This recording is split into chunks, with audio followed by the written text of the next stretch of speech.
রাত গভীর, ঝিরঝিরে বৃষ্টি পড়ছে। গ্রামের সীমান্তে এক পুরনো গাছ একা দাঁড়িয়ে আছে। গাছের মগডালে এক নতুন ভূতের বাস। তার চোখে বিষাদ আর মুখে নীরব আক্ষেপ।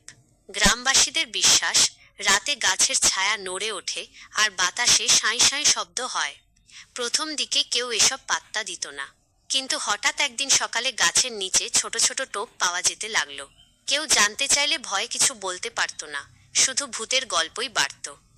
একদিন এক যুবক এই রহস্যের সমাধান করার সিদ্ধান্ত নেয়। কুয়াশাভরা এক রাতে সে গাছের নিচে অপেক্ষা করতে থাকে। ভিজে লতাপাতার ভেতর থেকে একটা কণ্ঠস্বর শোনা যায়, যা আছে দাও, নইলে ফিরতে পারবে না। ভয় কাঁপতে কাঁপতে যুবক পকেট থেকে কয়েকটা টাকা বের করে গাছের নিচে রেখে দিল।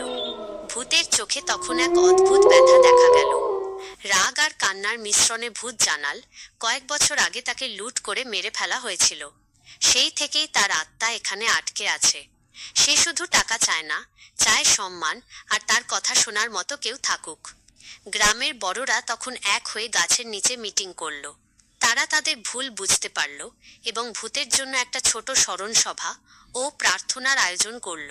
তাদের দুঃখ প্রকাশে ভূতের পুরনো বেদনা ধীরে ধীরে কমতে শুরু করল। সেই রাতের পর থেকে গাছে আর কোনো ভয়ঙ্কর শব্দ বা ছায়া দেখা যায় না, শুধু নরম বৃষ্টির সুর শোনা যায়। পরের ঝিরঝিরে বৃষ্টিতে গ্রামের কেউ টাকাকে ভয় পায় না। নতুন ভূত শান্ত চোখে সবাইকে শ্রদ্ধা জানায়। গ্রামের সীমান্তে একটা শান্ত স্মৃতি রয়ে যায়।